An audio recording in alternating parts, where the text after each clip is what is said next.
I first started studying antiquity here at the Ashmolean Museum in Oxford 25 years ago. This is the oldest public museum in the world, so it seemed like the perfect place to try to piece together the story of mankind. Back then it was much dustier and more down at heel, but now it's had this amazing £61 million refit. It doesn't just house objects of beauty, it's an object of beauty in itself. Then when I was studying, one of the things that I was taught was that the ancient world ended in around about 390 AD, basically with the outlawing of paganism, and then magically modern history was born. Our first film explores a city that sits right on the cusp of that epoch-forming moment, the city of Alexandria. Alexandria was built on a dream, the idea that all knowledge could be stored in one place and the caretakers of that knowledge would have extraordinary power. The dreamer was Alexander the Great, and he physically laid out the footprint of the city by scattering barley flour in the sand. The men that came after him then invited in the greatest architects and engineers from the known world to make his vision flesh. Alexandria was a buzzing place. It was heaving with philosophers and scientists, with high priests and power brokers. And there's one person who sits right at the heart of that story. She's an unsung hero, or rather a heroine. This is somebody who should be a household name, and yet somehow she's been relegated to the footnotes of history.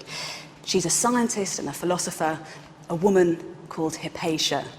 And since I'm a fan of women, I'm going to give her an airing. So although it might seem rather perverse in a season that ranges right across the ancient world, we are going to begin at the end. It's the dog days of the 4th century AD, and the glories of the ancient world are about to come tumbling down in a tumult of prejudice and power grab, religious martyrdom and fire. Welcome to the beginning of the modern world.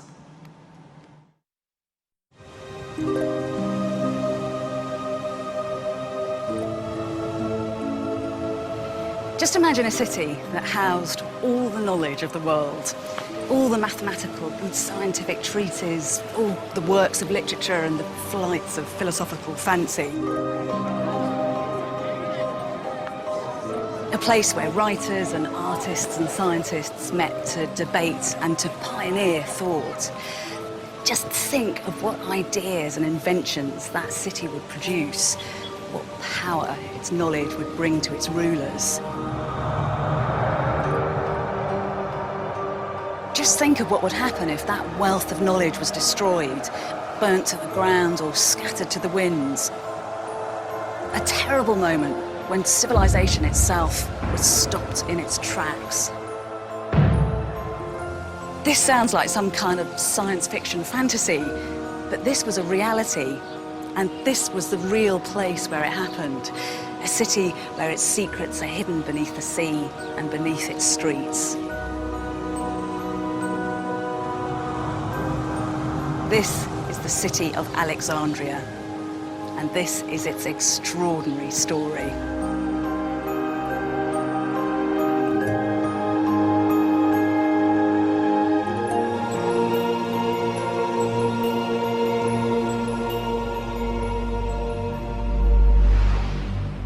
Although we might think that Athens and Rome were the greatest cities in antiquity, for my money, that claim could well go to Alexandria. For over 2,300 years, the city has occupied a key junction between the Eastern and Western worlds. Lying in Egypt at the top of the Nile Delta on the coast of the Mediterranean, today it's a sprawling place, and every inch is jam-packed with activity. But curiously, the ancient city is conspicuous by its absence.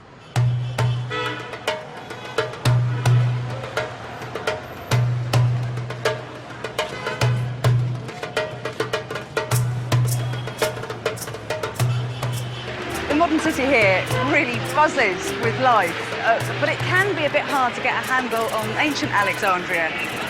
You could spend weeks here without realising that this was once home to what was really a roll call of great and the good of antiquity, because it was here that Alexander the Great was buried. It was here that Cleopatra seduced Mark Antony and Caesar, and this was the home to one of the 7 wonders of the ancient world.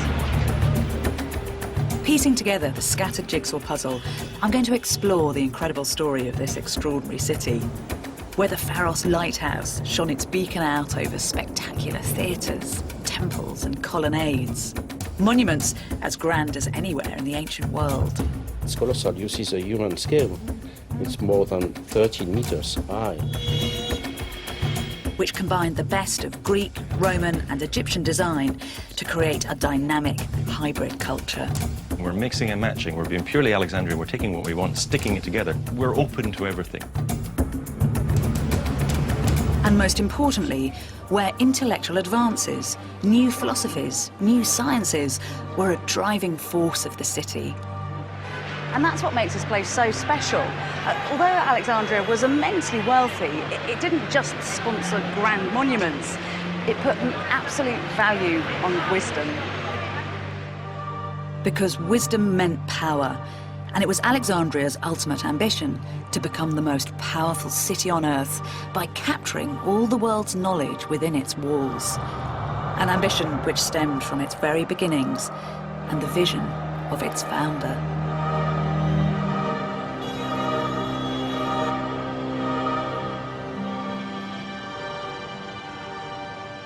By ancient Egyptian standards, Alexandria was a relative new build. It was founded only 2,300 years ago, halfway in time between the pyramids and us. The 4th century BC was a kind of in-between time of history. Golden Age Athens had dimmed and Rome was still a provincial backwater.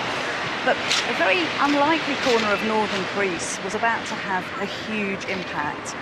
From there was going to come a man who would be a real player on the world stage. In fact, he was somebody who was going to change the world order. That man was Alexander the Great. Great because Alexander's achievements were truly outstanding. From provincial Macedonian beginnings, he united the Greeks as a nation, defeated the Persians, and set about creating the largest empire the world had ever seen. From northern Greece, his territories stretched out across the Mediterranean, deep into the Middle East and towards North Africa. Alexander was prodigiously ambitious, and by the age of 24, he was already cutting a swathe through the territories of the known world. But he could not rest easy until he'd laid his hands on the really big prize: Egypt. Because this was one of the most admired and envied countries in the whole of antiquity. The Nile River, which watered the land, gave it vast agricultural wealth, creating the manpower and resources to cover the land in glorious artworks and engineering triumphs.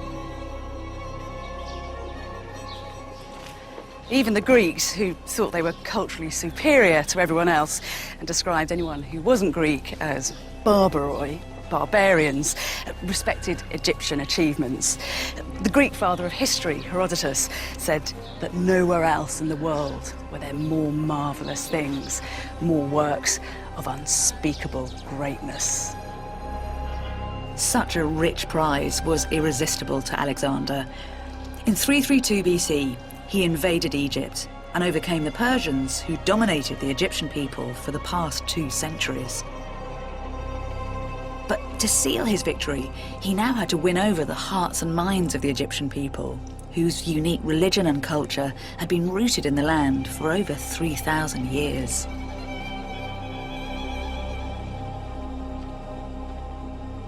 By the time Alexander arrived in Egypt, this pyramid was over 2,300 years old. But the locals here didn't think of it as some kind of antique curiosity.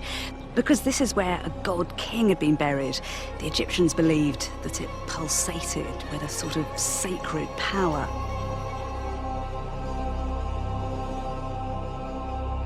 Confronted with a culture so alien to his own, Alexander didn't underestimate the challenge that faced him. he realised he'd have to come up with an ingenious approach to get the Egyptians on side and accept his new Greek rule. And typically, when it comes to making sense of the story of Alexandria, the clues to how he did this are buried deep beneath the desert sands. So, have we been walking down here in Alexander's day? What would we have seen? You would have seen something quite different. It would have been far grander. You would have had these limestone, beautifully cut blocks, and you would have inscription, and there would have been a big processional way lined with sphinxes. So it would have been quite glamorous, not quite what it is now. I mean, was it typical to have things underground like this? For the ancient Egyptians, yes. I mean, the underground stuff is a good place for rebirth and resurrection and anything secret, so they used it a great deal. Oh, it's certainly pretty atmospheric. Yes.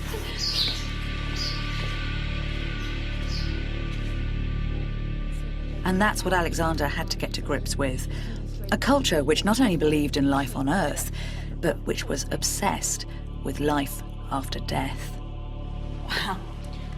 Wow, because I knew there was a sarcophagus down here. I had no idea it was this size. It is absolutely enormous. It's sort of 3 meters by 5 meters, and it weighs more than 60 tons, and it's made of absolutely solid granite. Oh, it's got glyphs on it. Yep, here, see? You can just make out. This is, in fact, the name of who it belongs to. It's Hapi in glyphs, and it actually was turned into Apis by the Greeks. And so it's Hapi, which is the great bull god, the Apis bull, and this is his sarcophagus. So it's a bull buried in here? Yeah, it's a bull. I just presumed, because it's so kind of glorious, it would be a human. No, it actually is a bull burial because this was a sacred incarnation of one of the Egyptian gods, and so he was buried here after his death.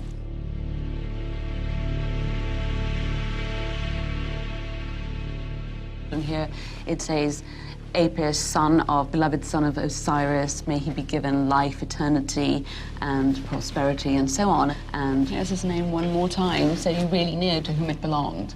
I mean, the Egyptians do that in their religion, don't they? They mix up animals and men very happily. Very much so. For the Egyptians, each god had a totemic animal, so they were always closely allied, which is very different from the Greeks. And so how did Alexander deal with that very alien landscape when he arrived here? Alexander was brilliant. I mean, he, instead of coming in and saying, you all are fools, he instead said, I am part of this whole thing. And he came and he made offerings to the Apis. He gave money and lands to the temples. The Egyptians thought, wow, one of us, we love him. And then, in a just brilliant move, he also visited a temple where he was hailed as the son of the chief Egyptian god. So he was supposed to be the divine ruler on earth, which fits in with the Egyptian belief system that their pharaoh is divinely born and a god on earth. And so there was Alexander as a pharaoh, really, and the Egyptians loved him.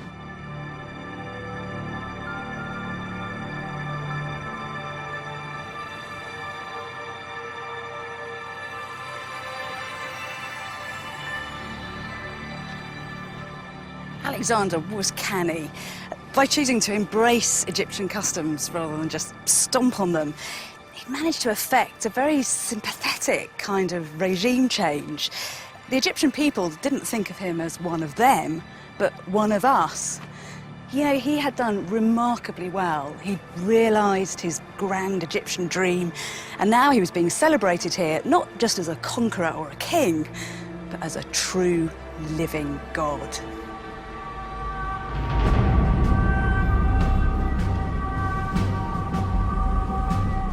But even that wasn't enough for Alexander. He didn't just want to be another in a long line of pharaohs. He really wanted to dominate the country, and that meant creating a new city that would bear his name for all time. But first, he had to find a suitable location. The ancient Egyptians had always looked inwards, their key cities centering on the Nile. But in this, Alexander differed. He also wanted his new city to look back towards his Greek homeland and outwards towards his new empire. And it was said that he had a very illustrious figure to guide him on his way. The ancient author Plutarch tells us that Alexander was drawn to this very spot, a place called Pharos, by a prophetic dream. Then in the night, as Alexander lay asleep, he saw a wonderful vision. A venerable man with shaggy hair and a beard appeared to stand by his side and recite these verses. Now, there is an island in the much dashing sea in front of Egypt. Pharos is what men call it. Alexander believed that the mysterious visitor was none other than Homer himself, the great epic bard. And as well as being a hard-nosed politician, he was an incurable romantic.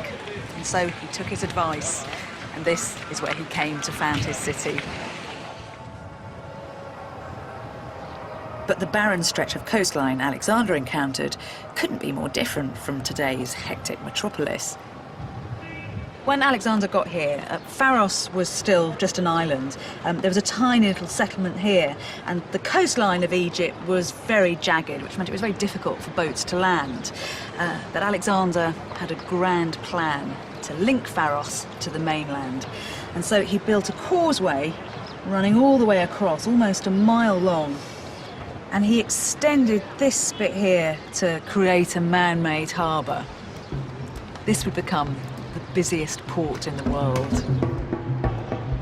The gateway to one of the richest and most multicultural cities on Earth. And that was only part of the dream. Alexander and his successors, the Ptolemies, ravened for knowledge. Knowledge that would give them the power to trade, to build, to conquer. Their ambition for Alexandria to become the intellectual engine room of the ancient world.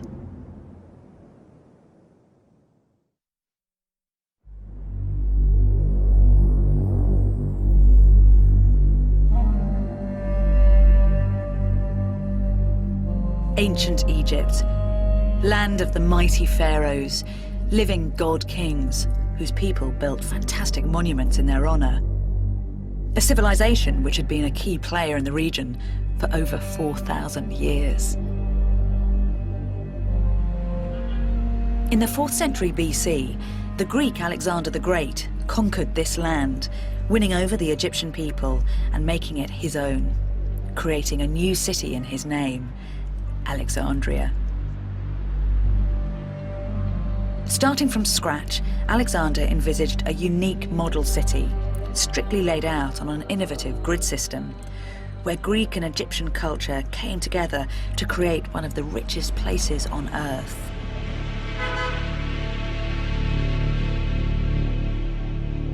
Today, so little is left above ground. To get a sense of the ancient city, you have to descend deep beneath the modern metropolis into a city of the dead. I mean, they're fantastic, aren't they? Well, it's typically Alexandrian. We've got this mishmash of different styles. Yeah. Got, the Medusa purely Greek, the demon Greek, but then Egyptian elements. The frieze up there of cobra heads and little solar discs on top, all of the Egyptian tradition. And this was just the tomb for one family? Well, one family we presume, we're not sure. There's 3 sarcophagi in there. No bodies were ever found. The tomb robbers got here long before the archaeologists did. They might not have left any bodies, but they've got some pretty lifelike guardians to the tomb. Well, archaeologists over the years have presumed the statues on either side of the entrance represent the owners of the tomb. But what's interesting about them is, if you look at the head of this male character over here, the face is detailed, the hairstyle is pure Roman, Greco-Roman tradition, and yet the body, stiff, one leg forward, arms by the side, typical of Egyptian statue. It's quite ugly in a way, the way the two have been stuck together, though. Oh, it's not particularly well done, no, but that's part of the charm of this place, is we're mixing and matching, we're being purely Alexandria, we're taking what we want, sticking it together. We're not melding, creating a new art form. We're open to everything. We're very receptive. And there's a great example just inside the doorways here. To the left, you get another really good example of it as well. Oh, yes. Because this is the Anubis figure. Yeah. Anubis was the Egyptian god of embalming, the dog-headed figure. But look how he's dressed. He's dressed as a Roman soldier, but with his Egyptian head, guarding whoever's buried within this tomb. It is, it's fantastic. It's just like top and tails, isn't it? Because you said he's got a very Egyptian head and then this kind of Roman body, this little Roman skirt. Yeah, let's mix and match. Yeah. I mean, the only thing I think, though, is that throughout the ancient world, you do get this exchange of cultures. In classical Athens, you've got Eastern cults, and the Romans are very good at taking on the East as well. So why is Alexandria particularly good at it? I think because Alexandria was a new town, and it had to create its own legitimacy. It was a new town on a a very, very ancient land, which had a certain weight within the ancient world as well. I mean, Egypt, the Greeks were in awe of Egypt. So there was all this sort of cultural baggage here already. But they also brought with them their notions of Hellenic culture, of Greek culture. And by doing that, it draped itself in the mantle of Egypt, but at the same time brought with it its Greek notions. It was also an extremely wealthy town, and it's a port town, and they're always open to influences.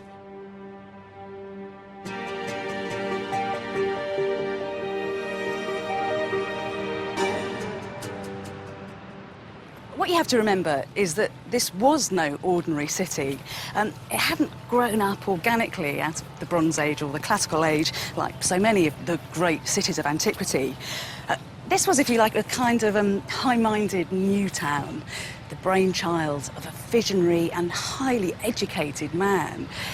From the age of 13, Alexander had been taught day in, day out by the great philosopher Aristotle, and a spirit of inquiry was imbued in every cell of his body. And when he founded Alexandria, he passed that spirit on into the very DNA of the city. This was a place where knowledge was as valuable a currency as grain or gold.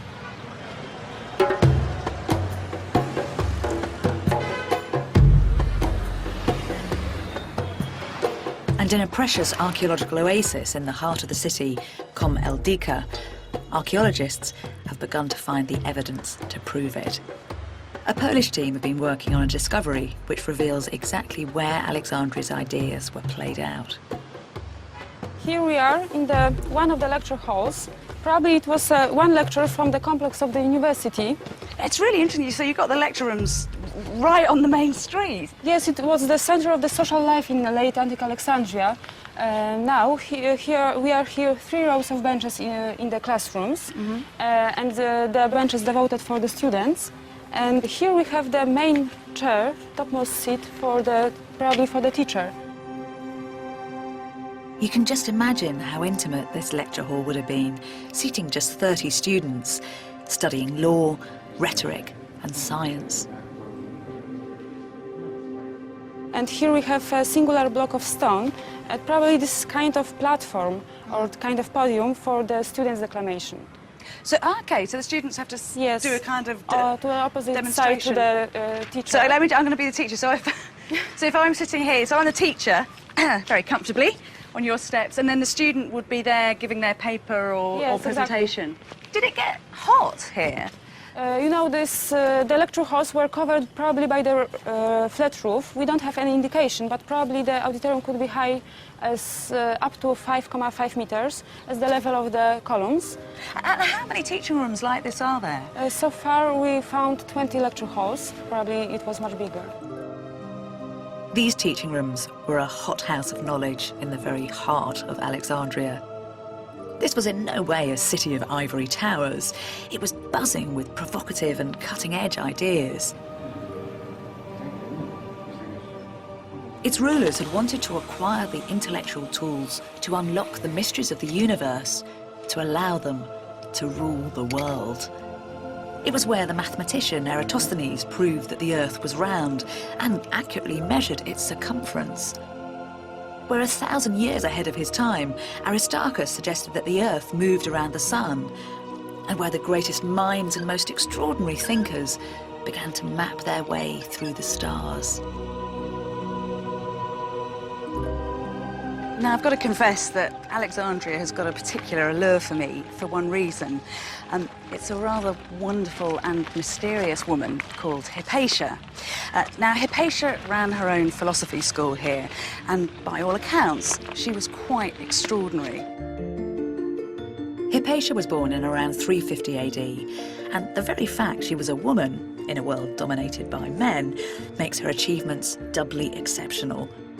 For over 40 years, she made groundbreaking advances in algebra and revolutionized astronomy.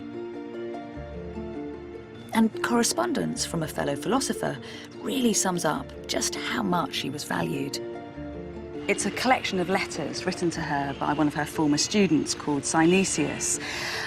the language used is very, very intimate, so you get a real sense of her character and just how respected she was. Synesius says, for instance, that nothing in the world is more wonderful than her, and that even in Hades, she is the only thing that he'll remember. Actually, she's been remembered by some others too. A crater on the moon's surface bears her name.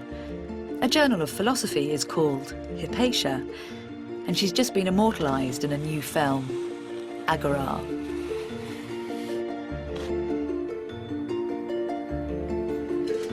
Imagine Hypatia working late into the night, the famous Alexandrian street lamps burning outside, her staring up into the night sky for inspiration. She was a philosopher in the true sense of the word, in that she was a philos-sophos, a lover of wisdom. What's really interesting about Hypatia, though, as with so many of her Alexandrian colleagues, is that she didn't just deal in abstract thought, but she had a very practical application for her ideas. For instance, she used her mathematics and her geometry to redesign this amazing gizmo. It was really a kind of multifunctional instrument, the sort of iPod of her day, if you like. Only in her day, it had a much more romantic name, because this was called an astrolabe. And literally, that means a catcher of the stars.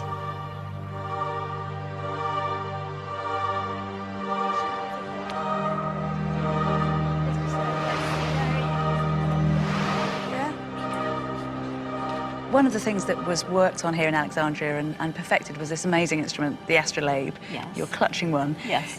What did it allow people to do?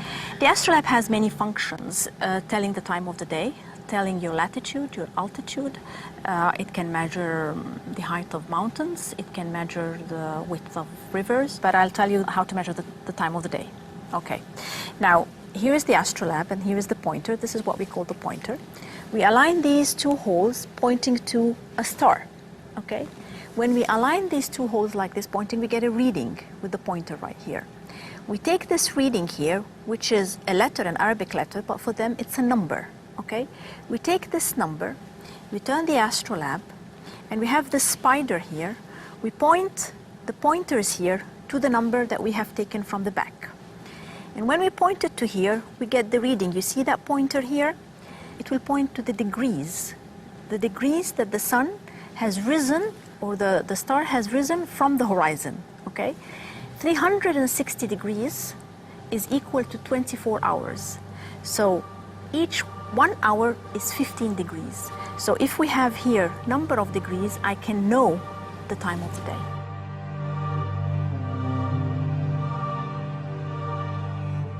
It's a very powerful instrument because it allows you to do all kinds of things. I mean, if you know the night sky, if you know your latitude, if you know the height of a mountain, you can explore, you can trade. It has actually changed the way they functioned.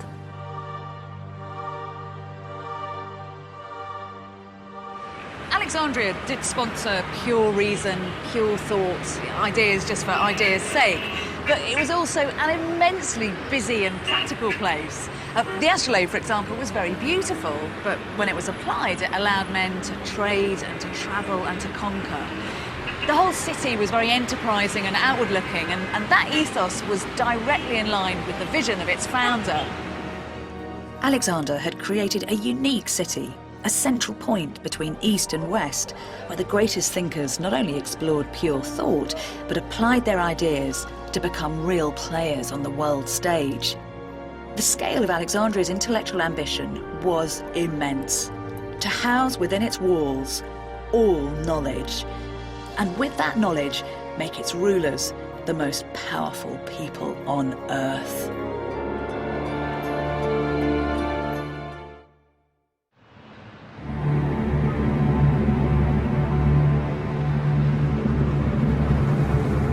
Although ancient Alexandria is virtually invisible, the ghost of its presence is there in the layout of the modern city. I'll tell you what is very exciting. Because the modern city is laid out on the ancient grid plan, when you walk down these streets, you are physically walking in the footsteps of Hypatia and all those other fantastic philosophers. And that feels like a very good place to be.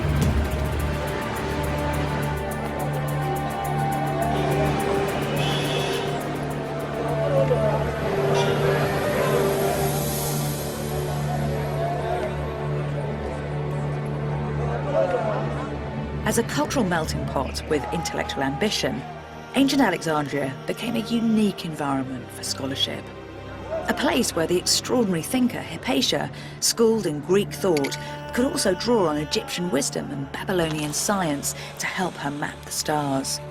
Where a wealth of traditions from around the world combined, enabling the greatest thinkers to make scientific advances achievable nowhere else, creating a new Egypt and a model for society in the future.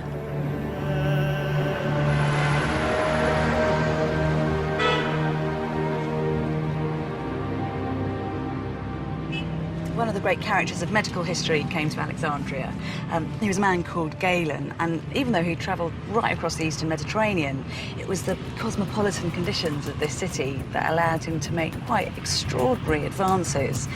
In fact, it was here he made scientific breakthroughs that wouldn't be bettered for another 1,500 years.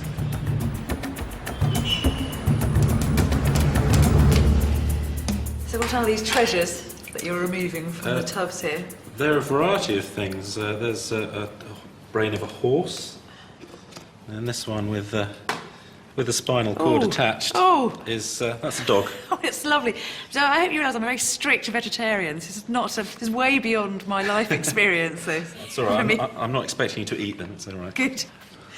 Just explain to me, because you're a veterinary anatomist, so why have you got a particular interest in Galen? It's really because of the brain, because I think Galen was the central mover in the history of studying the brain. He was the first person who realised what it was and what it did. And why was Alexandria such a key city for him? In the European part of the Mediterranean world, there were taboos and then eventually laws against chopping up dead people, dissecting dead people, which made life very difficult for him. So he had to use animals like these, where really what he wanted to know is he wanted to know about what was going on in humans. And this was much easier in Egypt because the Egyptians had much more of a tradition, and partly because of mummification, they had much more of a tradition of dealing with parts of dead human people and perhaps not worrying about it so much. But the brain wasn't of any particular importance to the Egyptians, because there are stories of them when they're doing the mummification, of them pulling the brain out through the nose, for instance. Yes, we don't know whether it's Herodotus who said that. We don't know whether that's actually true. You need an enormous nose to get a brain out through. But it's certainly true. The thing that the Egyptians and the Greeks had in common, neither of them thought the brain was very important until Galen came along. Aristotle said it was probably just the radiator for the heart. The heart creates all this heat, and the brain is just a way of radiating it away out of the body. And so why was Galen different? How did he come to realise that there was something else going on? Because he looked at the brain. You look at the human brain, but you look at animal brains, and he said, well, if you look at them, they're incredibly complicated. He said, for example, here's the cerebrum up the front with all its folds, and here's the cerebellum at the back with all its even finer folds.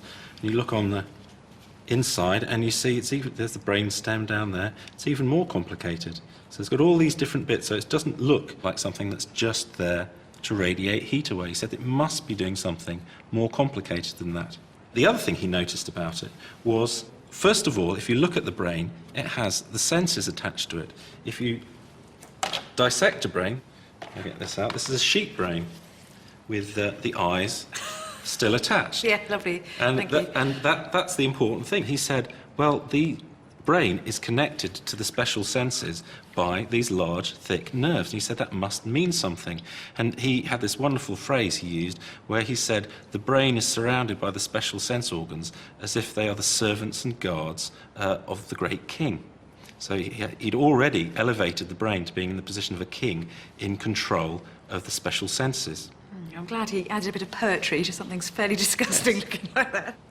And so he demonstrated that not only is the brain where all the sensory information comes in, but also he'd shown it's where all the nerves radiate out to the body to move the body. So he's really showing the brain takes the information in, processes it, puts it out again. Really, the brain is where you think, it's where you are. And really, he was the first person to show that. That is immensely important. I mean, if you prove just how powerful the brain is, that's going to revolutionise what people think about the human body and, I mean, all sorts of things, and the human soul as well. He completely changed the way we think about the body, and especially the brain.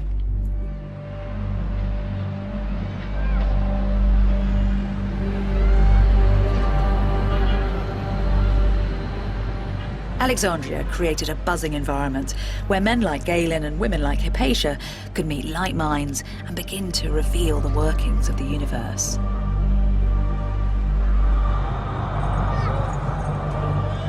Because these thinkers weren't working in isolation, and that's possibly Alexandria's greatest achievement. It had created an environment where great minds could gather to discuss and develop their ideas, the largest store of knowledge the world had ever known. Like so much of ancient Alexandria, its libraries have long since disappeared, but modern Alexandrians have begun to acknowledge their amazing heritage with a new state-of-the-art library capturing its predecessor's spirit. There had been collections of texts and books in other ancient cities, but the ambition of the library here was quite extraordinary. Alexandria wanted to be the repository of all knowledge on Earth, and so a copy of every single book in the world was to be stored here.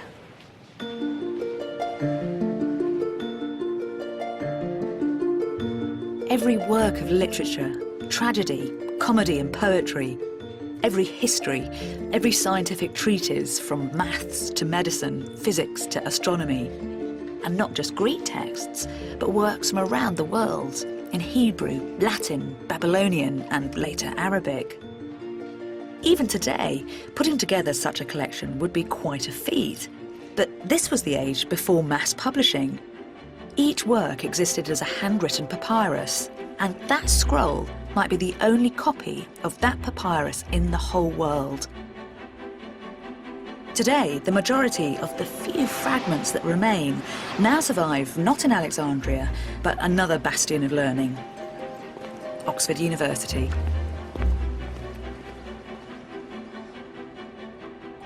How many of these texts would there have been in the libraries? Oh, I reckoned 500,000. Everything from Homer, some of the earliest Greek papyri were texts of the Homeric poems, the Iliad and the Odyssey, to Plato, philosophy written in Greek on papyrus, to, in the later period, Arabic, and even earlier Hebrew. But the scale of ambition is extraordinary. So how, physically, how did they get the work into the city?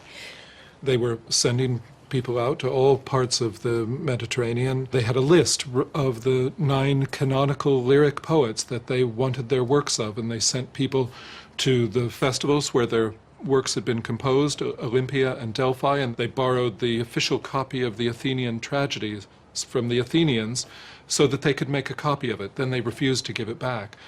So they were in some ways acting like antiquarian book collectors, in other ways acting like an institution building up a fundamental collection for scholars to work on.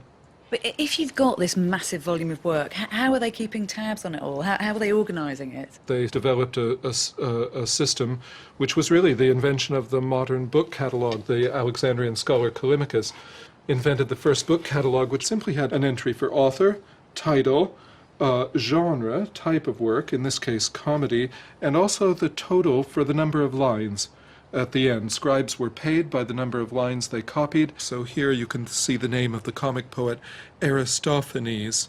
You could just about make it out. Stephanos. And in Alexandria, are they mainly copying material, or are they actually adding to it? I mean, are you getting new scholarship there as well? Absolutely. They're constantly commenting on them.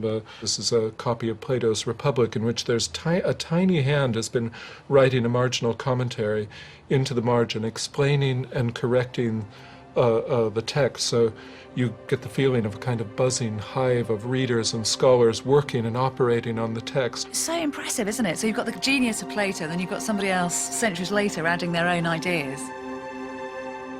Access to information enabled the Alexandrians to revolutionise scientific thought. But they also studied theology. It was in Alexandria that the Hebrew Bible was first translated into Greek.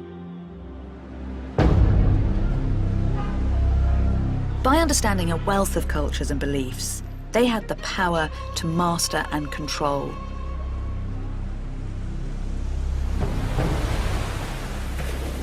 They were so intent on obtaining all the knowledge in the world that laws were passed so that no book could leave the city, and even ships entering its harbour were searched to see if new text could be found to be added to its famous library. The modern Library of Alexandria has got over 500,000 books, which is actually almost exactly the same number as they had in the ancient library. But what it's also got here is this mega computer, which every few days saves all the information on the World Wide Web. In the 21st century, we're just so used to that ease of access to information where everything is stored electronically. But in the ancient library, they often held the single existing copy of a book. So just imagine if that was lost, you'd lose those ideas forever. And tragically, that's exactly what happened in Alexandria. Knowledge had made the city an intellectual powerhouse of antiquity. It had made thinkers like Hypatia powerful forces within the city. It was an environment where new thoughts could flourish and evolve, where anyone from anywhere could voice their ideas. So perhaps it was inevitable that at some point, some ideas would come into conflict. And for the ancient world, Alexandria, its libraries, and for Hypatia herself, the result would be catastrophic.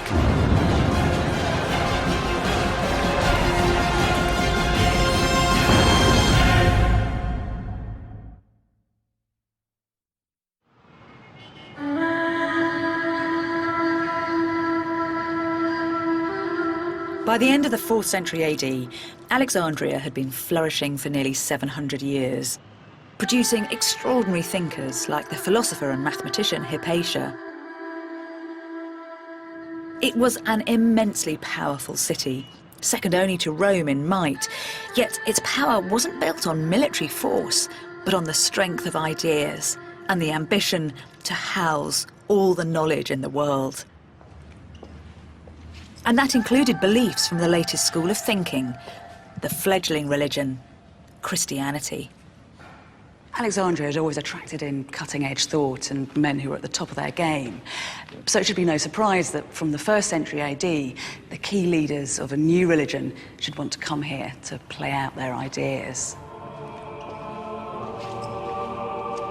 Only a few years after Christ's ascension, the gospel writer Mark came to Alexandria to spread the news, bringing Christianity into Africa. As one of the most forward-thinking places on earth, with its tradition fusing Eastern and Western cultures, Alexandria was an ideal place for Christianity to gain a foothold.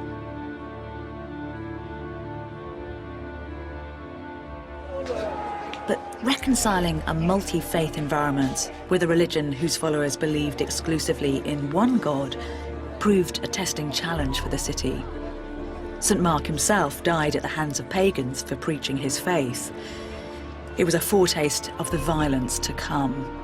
Yet, for centuries, Christians and pagans did manage to live alongside one another, happily, productively.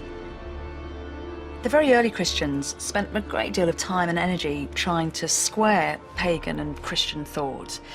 For instance, one of the most prolific early church fathers who lived in Alexandria said that the works of Plato and Aristotle and the Stoics were science tinged with piety as long as they were righteous. Now, in a world like that, where Christianity is just another stream of thought, then Hypatia has a very secure place. But the problem came when the Christians wanted not just spiritual, but temporal power. And then all that tolerance and piety becomes muddied with power politicking. And unfortunately for Hypatia, she'd come into conflict with one of the greatest political operators of the day. Hypatia herself wasn't anti-Christianity. Many of her students were in fact Christian. But the problem came when a new bishop, Cyril, was ordained in the city. Cyril not only wanted spiritual authority, but power on earth, and he didn't want to share it with pagans. His arrival would change the face of Alexandria forever. You walk into somewhere like the Caesareum, and you see what originally we built as an Egyptian and Greek temple, with all the heads removed from the statues.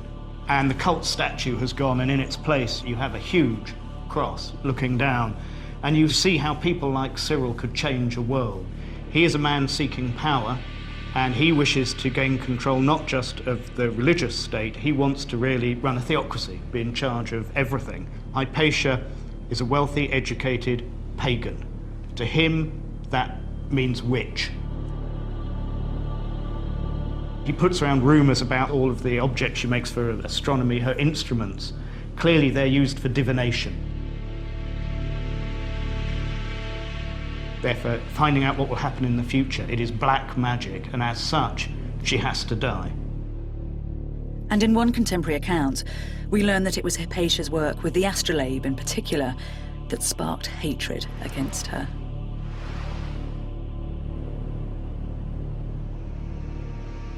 Spurred on by one of their leaders, the blood of the Christian mob was up. They started to seek Hypatia out through the city and found her driving through these streets on her way home.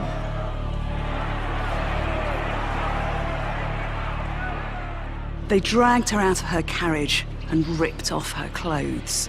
For a highborn woman like her, this would have been a terrible public disgrace. But then things got even uglier. They pulled her into the Caesareum, which had been a temple and then recently converted to a church. And there, picking up anything they could find, we're told they were ostraca, which were probably broken pots or broken roof tiles.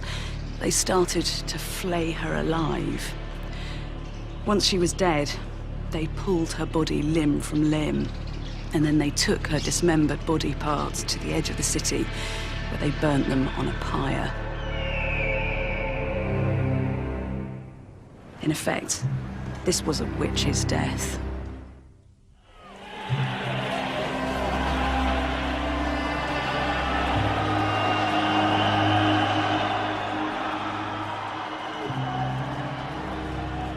Hypatia's tragedy was the tragedy of Alexandria.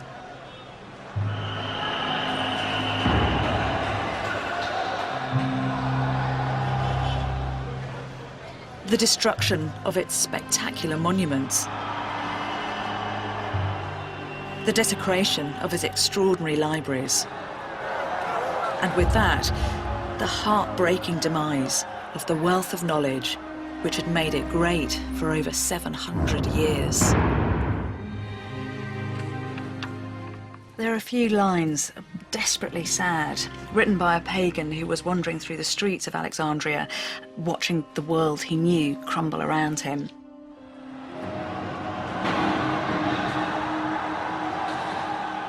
Is it true that we Greeks are really dead and only seem alive?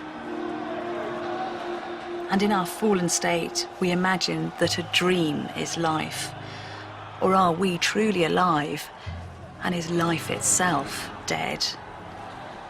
For some, Alexander's dream was becoming a living nightmare. After centuries of onslaught, only 1% of Alexandria's vast book collection has survived into the modern world.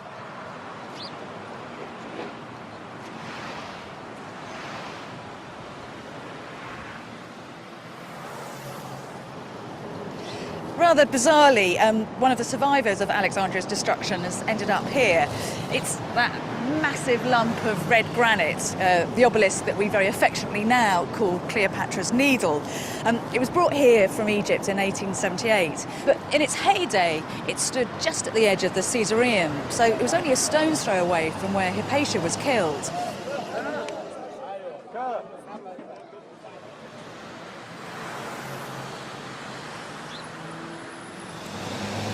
I think that in many ways, Hypatia was an incarnation of Alexander's dream. She was living proof that knowledge is power. She was immensely knowledgeable, and therefore the extraordinary city that she lived in allowed her a huge amount of influence. But the key word here is extraordinary, because Alexandria was a city less ordinary. Its ambition, that dream to acquire and to caretake all the knowledge of the world, was just too perfect to last. We should bear that in mind because it is, of course, a very modern dream. I mean, after all, that is what the World Wide Web does. And so when we know that Alexandria failed, and as a result, a whole epoch failed, we should take a very careful note.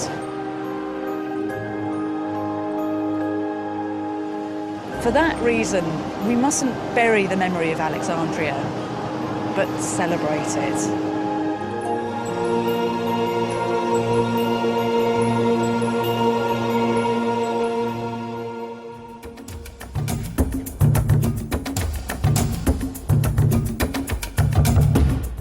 And Bedney Hughes is back at the same time next Wednesday on More 4, exploring how Egypt's two greatest pharaohs built their way to immortality. Just what drove them to construct pyramids on such a massive scale. Well, next tonight, Tony Robinson's at Stonehenge, where what we thought we knew is about to change again in a Time Team special.